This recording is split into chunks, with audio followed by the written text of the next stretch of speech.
Hello everyone, welcome back to my channel. আজ এনেছি সবার জন্য ঘরোয়া আর সিম্পল পদ্ধতিতে বানানো পনির আর ফুলকপির তরকারি। চলো দেখে নিই ইনগ্রিডিয়েন্টস। আছে মটরশুঁটি, পেঁয়াজ কুচানো, ফুলকপি, টমেটো, আদা রসুন, ধনেপাতা আর সবুজ লঙ্কা।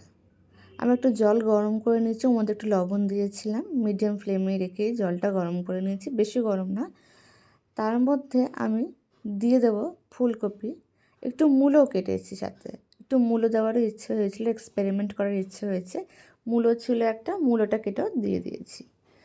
যতক্ষণ ওগুলো সেদ্ধ হচ্ছে আমি কড়াই চাপিয়ে নিয়েছি, কড়ার মধ্যে একটুখানি বাটার দিয়েছি আর তেল দিয়েছি, একটুখানি তেল, বেশি পরিমাণে বাটার।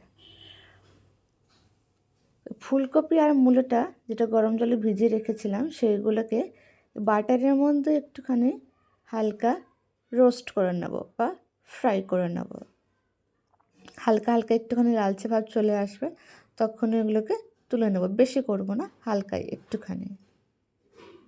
ভালো করে নাড়িয়ে চাড়িয়ে এপিট ওপিট ভালো করে মূলো আর ওটাকে ফুলকপিটাকে ফ্রাই করে নেব। সাথে মটরশুঁটি এটা রেখেছিলাম, মটরশুঁটিটাকেও দিয়ে দেবো। কেন কি মটরশুঁটি গলতে একটু সময় লাগে, ফ্রাই করে নিলে একটুখানি তাড়াতাড়ি হয়ে যায়। দেখতেই পাচ্ছেন ভালো করে হালকা হালকা লালচে লালচেভাবে ফ্রাই হয়ে গেছে। তো সবকটাকে আমি তুলে নিয়েছি। একটুখানি যেটা বাটার বেঁচেছিল ওই বাটারটাকেও আমি কড়ার মধ্যে দিয়ে দেব। সাথে একটুখানি রিফাইন্ড অয়েলও দিয়েছি, সম্পূর্ণ বাটার নয়, একটুখানি রিফাইন্ড অয়েলও দিয়েছি আমি সাথে।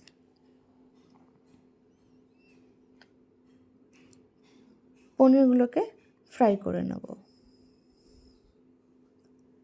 পনিরগুলোকেও আবার হালকাই ফ্রাই করবো, ওই একদম লালচে ফ্রাই করলে ওটা পুরো একটুখানি বেশি শক্ত হয়ে যায়, রাবারের মতন। এটা আছে মগজ আর কাজু বাদামের পেস্ট, ওই সেম তেলের মধ্যেই আমি ওটাকে ফ্রাই করে নেব।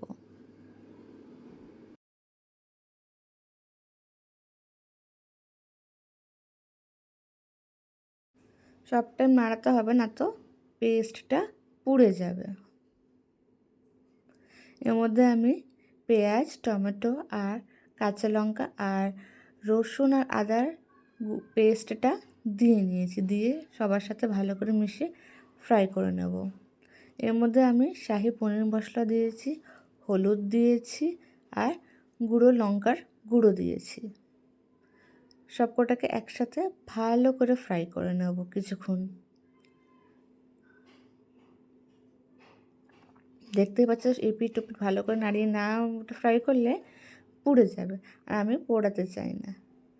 মশলাটা খুব ভালোভাবে ফ্রাই হয়েছে, মাঝে মাঝে একটু জল দিয়ে দিয়ে করতে হবে। যখন মশলাটা শুকিয়ে যাবে, কড়ার মধ্যে এরকম দেখো লেগে লেগে যাবে, তখন একটুখানি জল দিয়ে দিয়ে দিয়ে দিয়ে দিয়ে ভালোভাবে মশলাটা ফ্রাই করতে হবে। এটাই মগজ আর কাজু বাদাম যে পেস্টের জলটা আছে।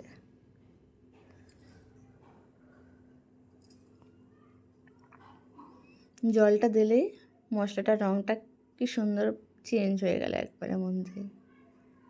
আমি বেশি তেল দিয়ে করিনি, বেশি তেল শরীরের পক্ষে ভালো না, বাট টেস্ট আসে যাই হোক, তা আমি কম তেল দিয়ে করেছি।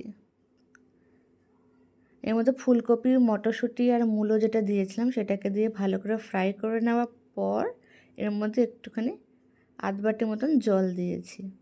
ঝোলটা ভালো করে ফুটে যাওয়ার পর এর মধ্যে গুঁড়ো গরম মশলার গুঁড়ো ওপর থেকে ছড়িয়ে দেব। আমি বেশি পরিমাণে গুঁড়ো লঙ্কা বা আমি তেল দিইনি। যখন ঝোলটা ভালোভাবে ফুটে যাবে সেটার মধ্যে আমি পনির আর ওপর দিয়ে সবুজ ধনেপাতা ছড়িয়ে দিয়েছি। রেসিপিটা ভালো লেগে থাকলে ভিডিওটাকে একটা লাইক আর চ্যানেলটাকে একটা সাবস্ক্রাইব করে নেবেন। Thank you so much for your watching.